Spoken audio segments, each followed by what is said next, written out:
Yeah, I guess we're live. I guess We we're live. are live. It's going to So be was far a more interesting than me just drinking tea on camera. So, ladies and gentlemen, Helen Tebay is in the room. Good afternoon. hello. We're Hello, just everyone. so this session is all about creating stories that sell and how to turn success into sales. We're talking about client testimonies. We're talking about what's the point of them. We're talking about the icky feeling that sits around even asking for them and, being cheeky and that sort of stuff. And really just getting, some space here to talk about what arguably is the best sales tool. What would you say, Helen, to that? Yeah, I mean, honestly, if you can get somebody who's been through your process, whether that's a done for you or done with you, doesn't matter. They've got the end result. Just know that they will want, they're really happy. They've got the result they wanted the most that they couldn't get themselves. They're going to be more motivated than ever to think of people who are in a similar position to put in your world because they've got the result that they wanted. And secondly, there's nothing more powerful than having somebody else say it. So, like, yeah, for sure, the written words, that's fine. That's really good. That's better than having nothing. But if you can get your actual or like your clients to say something, then that's just like the next level. That's like undeniable proof. Yeah. And most business owners I speak to are quite humble, Yeah. and don't necessarily like to be the sage on the stage that shouts about themselves. So I guess that helps with that, doesn't it, really? Yeah, and that is such an interesting point because I hear a lot of resistance from like I feel uncomfortable. I don't want to hear people tell me I'm good. I don't like it. I find it like really I don't want people to like, say nice things about me. We're not naturally geared up as humans to like take that. But I really want you to direct you, and I think you're going to go into this as well, Ady, of like, what do we need to ask and how? Because if you think of the purpose of a testimonial, if it's about showing other people the results, it's actually not about you, even if you're the one that helps discharge those results. It's more about how did they get it? How easy was it? What did they have to sacrifice? What was the process? Are they like me? Are they at the stage of business? Are they butting up against the same stuff as me? That your audience who's considering working with you have got completely different thoughts about a testimonial than what you have. So it's actually not about saying you're good. They don't actually want to hear that. They assume you're not excuse my French, but a knob, because you've got people that are working with you. Yeah, So yeah, yeah. that's a given that you're a nice person and that you're really, like you help them. They want to get into the layer beneath that of like, what's the result that people get? How did they get that? How likely is that for me? Yeah, It's not yeah. about you. So like take the pressure off. It's not about saying nice things about Ady or nice things about Helen. It's not about that. So Yeah, don't, yeah, yeah. don't worry about that. Yeah. So there's a discomfort in receiving that nice Yeah. feedback and praise, and we blush and we're quite Yeah. humble. But you're right. It's those relatable stories that potential clients want to see themselves in, Yeah. really. They want to get the results as well. And how much do we, rely on other people's testimonies when we're looking for holiday destinations or, things to buy? That peer review is strong, isn't it? And that's why For all these sure. review sites exist. Yeah. So Otherwise, quite, Trustpilot wouldn't exist if it wasn't that important. yeah, Yeah. exactly. So, well, that's it, isn't it? It's about creating our own branded trust pilot, isn't it? Or, Yeah. Oh, think of it like that. Yeah. That's a great example, actually. yeah, Yeah. yeah. And you've done that really well, haven't you, with the clients that you've done? So I guess the next thing is if we're in this position where, okay, right, okay, I need to take the feedback on the chin, and you celebrate that. Actually, I guess the next step is that uncomfort of then being a bit cheeky and going to your clients and saying, "Hey, can you give me some things?" How does that work? Yeah. I mean, first of all, on that point before, thank you so much because you're You're the one that's actually extrapolated out all the good stuff from what my clients are saying and putting it out there. So when you're seeing stuff on my feed or you're in my audience, Ady's actually responsible for this, which is where this live was born from, wasn't it? We were like, why are more people not doing this? And I think I tried to research this. I can't get the exact stat because there's a few different sources, but generally around 70% of people would be more than willing to do a testimonial. 95% of consumers would consider leaving a review when prompt, and that could be via a person or a system. Yeah. So 95% of people, 70%. So there's more people, we can agree, that are willing to do this. And the amount of people that actually ask for a review, like the seller, the person who's discharging the work, 93% don't want to do it. Wow. So like you are massively like stacking the odds against yourself there. Like if you just look at the stats, it's like more people are willing to give a review in various different contexts, but yet nearly 100% of us don't even ask. It's crazy. I mean, it's crazy. And we don't ask because we think it's problematic. We think they're going to say no. We think they might say something shit. We don't know how. Maybe it's a tech that's holding them back. Like, then what do I do with it? You literally get it out there in whichever context has the least amount of resistance. That's your starting point. You might literally ask someone to send a WhatsApp of like a small shot of video, tell them a few things that you'd like them to draw out, give them a timeline, give them a deadline, and then you get it out onto your primary platforms and you tell people, look, this is so-and-so, they got this result. This is how we did it. That's it. Yeah. That's in its rawest form. That's how it goes. But I wanted, if it's possible, Ady, to dig into we think it's a problem, because that's where the problematic thinking we've got around it stops and stalls so many people. Yeah, sure. So it's there's something that jumped into my mind around the size of the testimony, and I was reflecting on the fact that I can remember this being an issue for me. So there's a certain offer that I have that has kind of, several months to it, really. And I was so focused on the end result of that process, I was kind of not really gathering stories and testimonies along the way. I was waiting for the end results. But actually, there's lots of little wins along the way, isn't there? So many. Yeah. I mean, you and I work together, and I've been sharing wins this week, and it's those mindset shifts, or those confidence leaps, or those kind of A4 sheets of paper that have really changed the game for you. A downloadable document. Is that still available to people, Helen, if they get in touch? Your 5-step sales process. Yeah, it is actually. Yes. If anybody is interested in the sales side of things, you can drop me a direct message on LinkedIn and literally just say, I'm struggling with sales, and I can give you something that will help. Give me just a bit of context about the specific area that you think you're struggling with. And of course, I've got something in the vault there that will help for sure.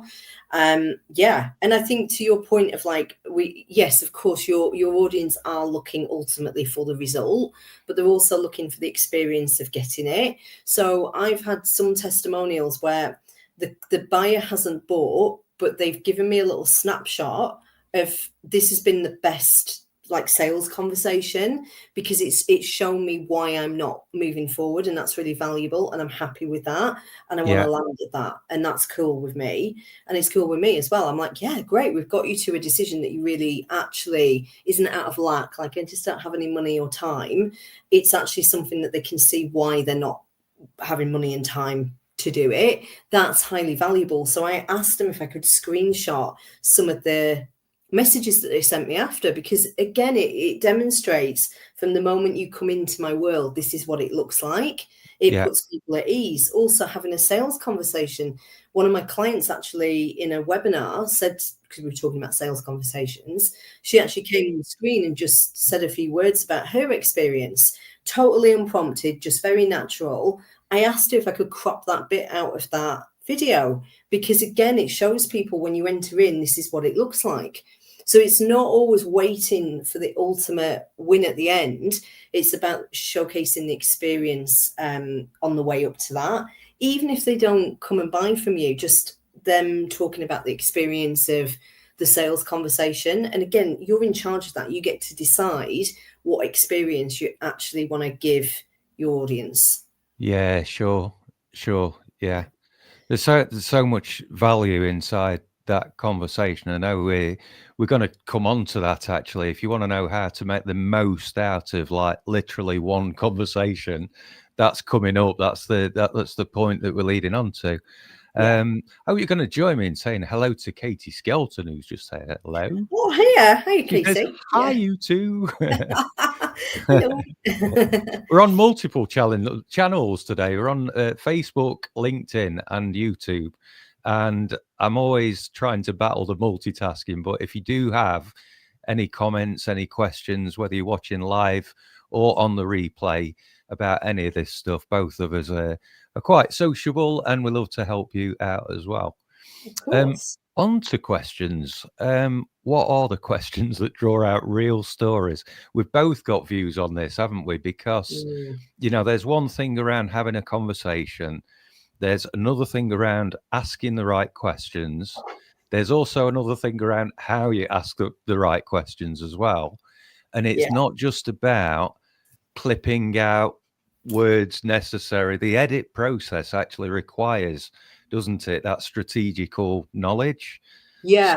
So what are Absolutely. the killer questions? Yeah. So I think the main thing that I see is for people to relate in your audience, maybe those people who are just at that buy-in cycle where they're like, I'm just searching for the solution provider. They're in that kind of like, they're more problem and solution aware. If you think of your better clients in that kind of situation, for sure, they're going to want to hear something that relates to their scenario. So asking people right at the start, what made you reach out when you did? That's really core, you know, and what was going on for you, and like really what did it look, feel, sound like? Maybe what was going on from a revenue point of view, maybe what was going on in personal life. It depends what you're selling, but basically how's it impacting you? So when someone describes that, you've got to think about, this isn't about, oh, tell me I'm good, tell me I'm nice, tell me I'm a nice person. Think of the end result. You've got somebody who's on the fence. This could be the thing that they watch that tips them over into, right, and now I'm ready to have a conversation with you. So you being very relatable to what was happening and drawing out that scenario makes them think they're in the right place. It gives them that surety that they're in the right place. Definitely looking at the tangible and non-tangible results. So what did you get and how different does that feel and what does that enable you to go and do? But the bit that people often miss is the result of the result. So it feels easier to sell. Great. You could just end it there. But like, and what does that do for your business? How does that impact you? What's next? Like, what would you say to somebody who might be thinking about it? You know, it's the result of the result that we want. Just because they've got made more money, great. But now what? Well, I know how to make it on repeat now. And that changes things. And I've got an element of stability, and it means that I can go and make choices, or I can go out for dinner and not worry about it. It means that I can go to the supermarket. I don't have to like add things up as I go along. It means that I have a better relationship with food. So I don't have to, you know, it depends what you sell, but do you know what I mean? It's like, what's the result, and the tangible and non-tangible, and then, and what does that mean for you, your life, your business, your family, your customers? So we can get a level of depth from that, because ultimately that's what people want. Yes. Yeah, it makes sense. Yeah. Yeah. So it's that storytelling around. I mean, we're always told, weren't we, that a story has a start, middle, and an end. Yeah, kind of like before, during, after, but then it's the after the After after that, the party. future. Yeah, what's next? Yeah, What's next? yeah. You know, well, you know my target for the next 12 months and a little bit, and then you know, it's at some point we're going to have to say, well, what's next? You know. Yeah, good. Okay, and I suppose the other thing I want to add into that as well is, I've kind of noted as well how you ask those questions is really important. So I guess one of the a smile, because the biggest measure for me is often emotionally. You know, people are getting great results and things like that, but you know, I kind of do take them back to how it was before they went through a process, whatever Yeah. that process is. If that's, you know, learning to sell more, or learning to launch a community, or you know, build an app, or whatever people are working on, the challenges that they face are quite emotional. They're quite stressful, Yeah. and people beat themselves up. You and I had a conversation about this not long ago. You know, the way that we beat ourselves up because we're not good at this or capable of that, and you know, Mm. and it's just stuff that we've not come across that we just need to learn.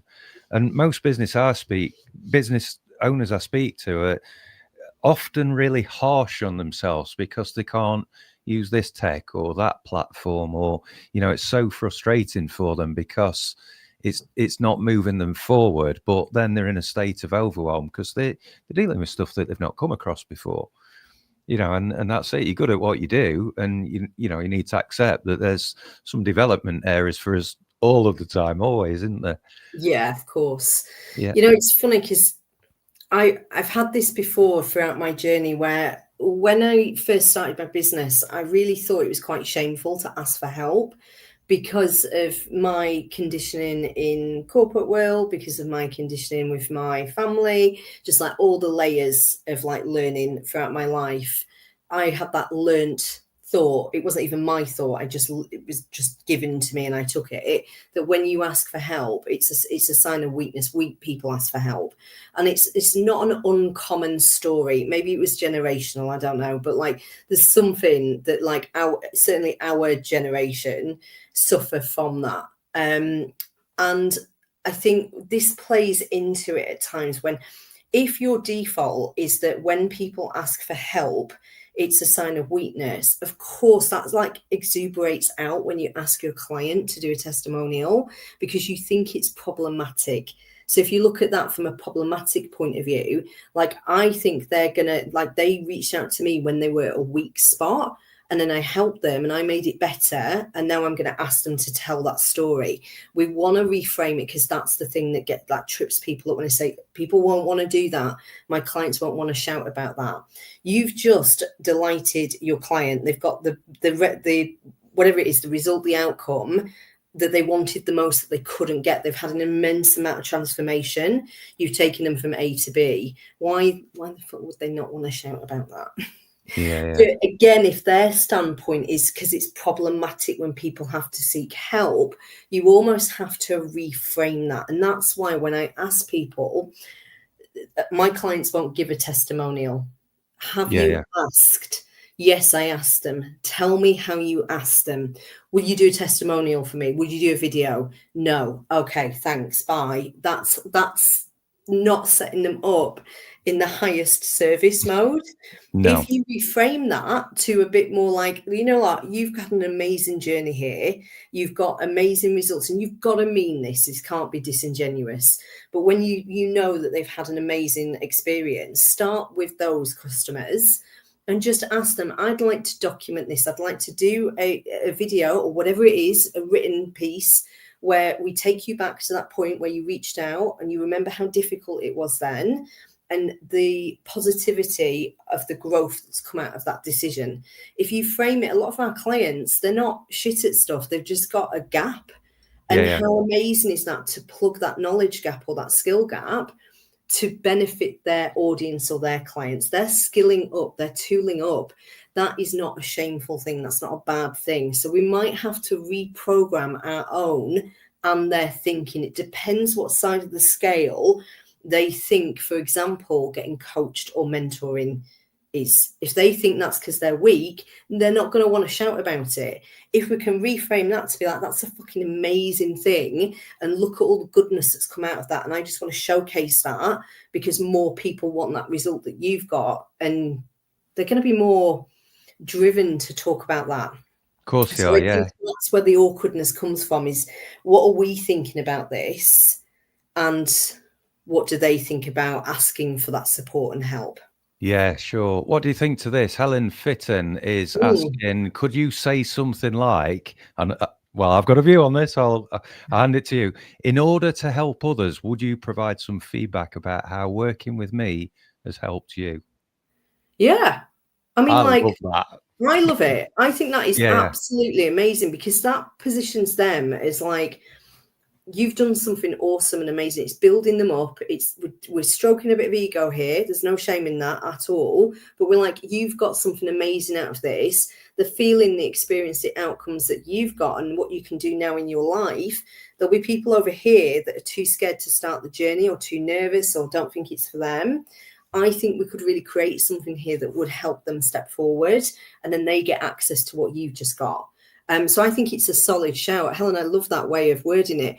And then however that flushes out, whether they're comfortable doing a little written testimonial with their face on it, or a little written testimonial with their name on it, just a written testimonial, a video, it doesn't matter the starting point for this. It's just getting that out.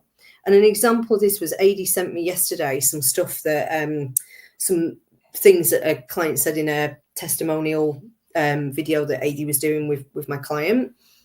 And he said some three or four key points that this person had said. I've emailed that person and said, this, Ady's producing it still. These things have come out. Can I produce like a little snapshot of them? And they were like, get it out all over. I'm so pleased to like give you these words, because they're true. And so I'm like, yeah, fantastic. So we don't have to wait for the finished product. So that's just words. So you can literally start with whatever starting point you're prepared to ask, and what you're prepared to coach your clients through to be able to do. You don't have to do the all singing, all dancing video. But that's the optimization point. And Ady, you optimize that perfectly. You'll take stuff from, it's really hard sometimes for us to be chopping things up, and then they said that, and then I want to put that in here, and there's plenty of tools out there to start. But I'm a strong believer in paying money to outsource things that is not your skill set. For me as a coach, that's not my highest value use of my time. It just isn't. It's yours. You're better at that. That is absolutely your skill set, and you nail it. So like, why would I try and do it? So sometimes there's that, like, you caught in that, oh, it's a bit of money. It is, but it's going to represent you and the client in the best way, and it's going to pay back in dividends. It just is. Yeah. So I'd always say, anything like that where it's not your skill set, why are you trying to do it? It's different to like, I just have a curiosity and I want to learn a little bit. Do we want to learn, or do we want to make something good to get it out there? And that is not your skill set. You should be outsourcing it, really. This is it, yeah. And I do have spaces available for more client testimony work as well. Perfect. Not loads, because I mean, I'll explain as we come on to this final question. How do you turn proof into marketing that sparks conversations? And I can perhaps just lead on this for a little while, because one video interview, and bear in mind, the work that Helen and I do together, you just tee that up, don't you? So you know your client really well, you have that relationship, and like you say, you ask in a way that's just very natural, and and look at the feedback that you get from that. And then it's a case where I pick that up. So I arrange the time, I devise the questions, we have that conversation, and we talk about loads of, and it's literally like a conversation. It's brilliant. I really enjoy talking to your clients. Such a pleasure to meet them. It's really good to see and hear what results they get in, monetarily, but also in terms of their growth and confidence. It's just such a pleasure to hear that. And then, yes, there is some videos that you pull out of that, all branded up, all delivered in the right order, in the right way that tells that story. Not too long, not too short, but actually we do put some shorts together as well, don't we? You can make real content and shorter bite-sized things out of that as well. But then there's all the words that have been spoken.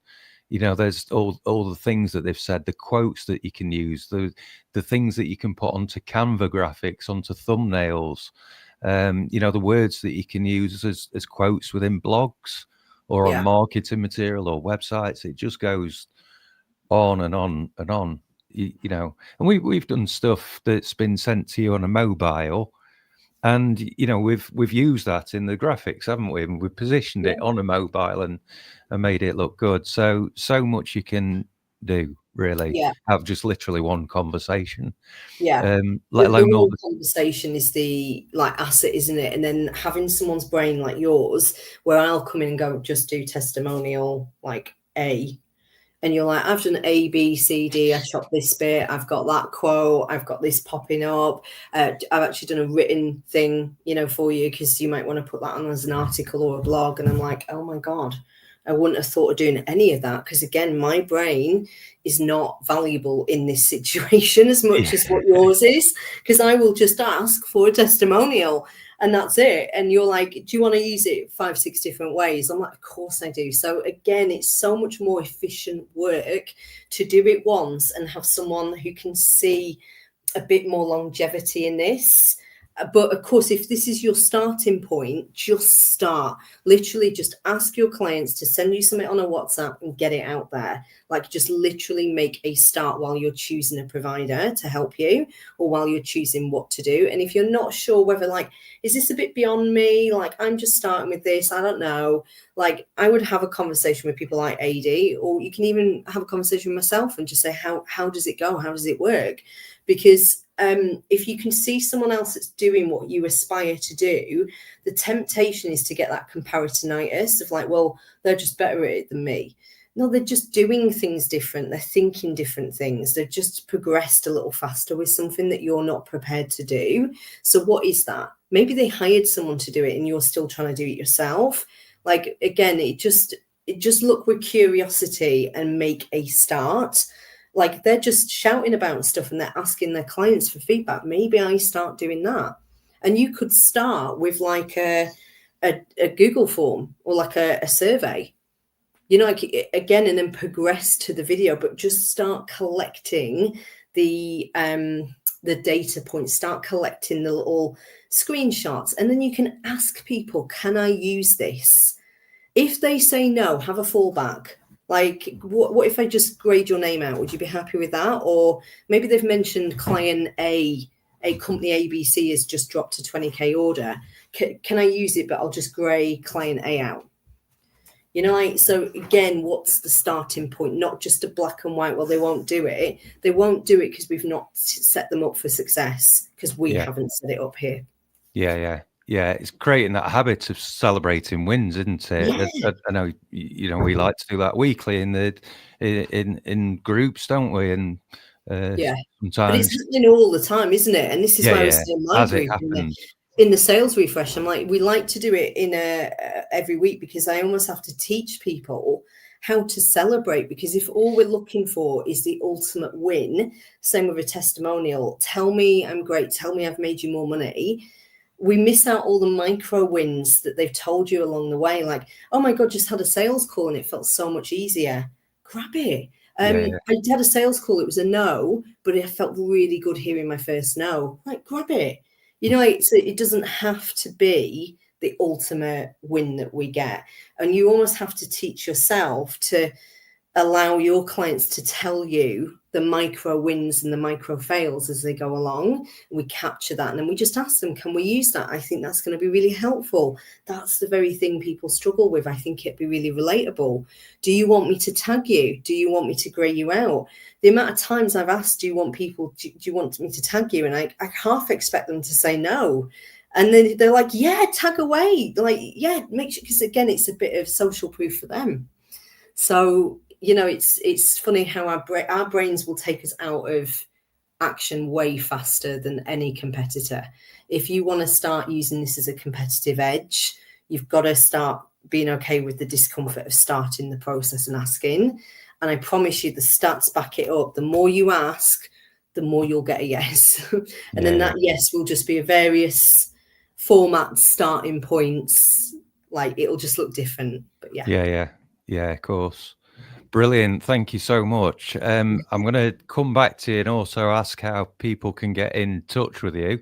To deal firstly with the people on YouTube, I hope this has been useful for you. If you are not subscribed to my channel, you need your head looking at. Quite honestly, I'm just gonna put it like that, because I help solo business owners, trainers, and coaches with tech stuff, and there's a lot of tutorials that I put out that save time and generate revenue. That's what I do. If you're on Facebook, again, if you're not following me on all channels, you need your head looking at. But you're welcome to drop me a message. And we're both prominent on LinkedIn, aren't we, Helen? Is that the best way of people getting in touch with you? Yeah, that is. I would say LinkedIn is definitely the best place. It's my primary platform. It's where I build my community. If you're allergic to LinkedIn, I would just say have a look at my website, which is helentebay.com.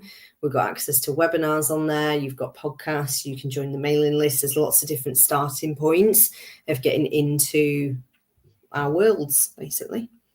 Spot on. Brilliant. And there's the link. I've just typed that very quickly and spelt it correctly on the fly. Oh, well done. There we go.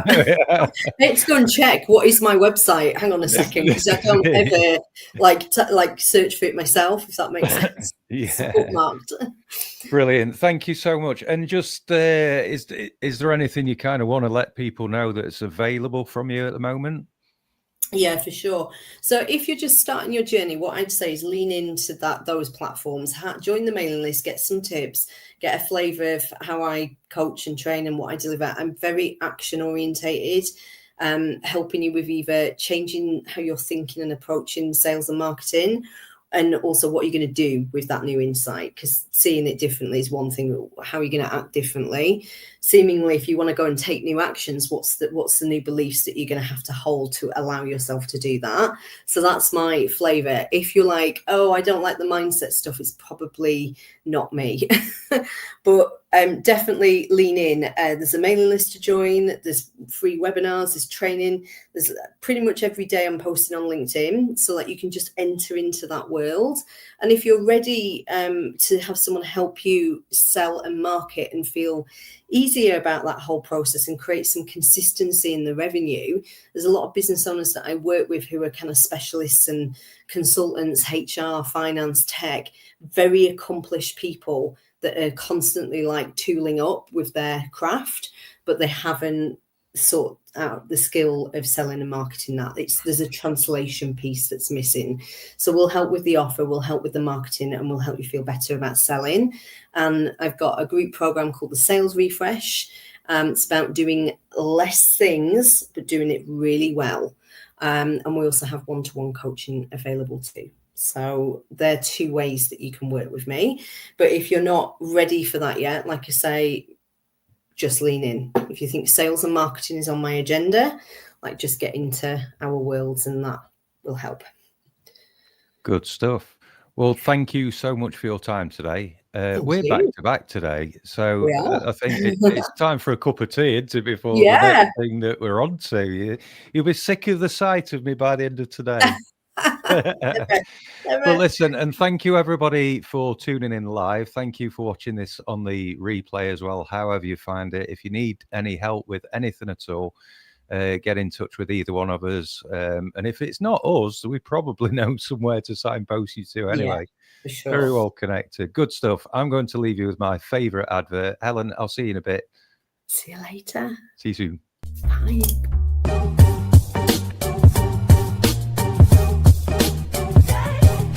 Are you a business owner with your head in your hands, stressed out trying to keep up with technology's demands? Whether you're part of a team or a one-person band, where on earth do you focus to deliver your plans? Are you nervous to progress with all the options out there? Well, let me introduce you to a breath of fresh air, a way for you to reach your organizational dreams. Teach yourself some digital skills and all that it means. Come up with some schemes, but don't assume it will be easy to create content and manage communities. So how do you scale? How do you multiply yourself? How do you create an offer that people can buy off the shelf? Make some serious money that might lead to some wealth. Introducing Ady Howes, there's really no one else. Technology's moving fast, so don't get left behind. Click the link below and join Ady's digital tribe.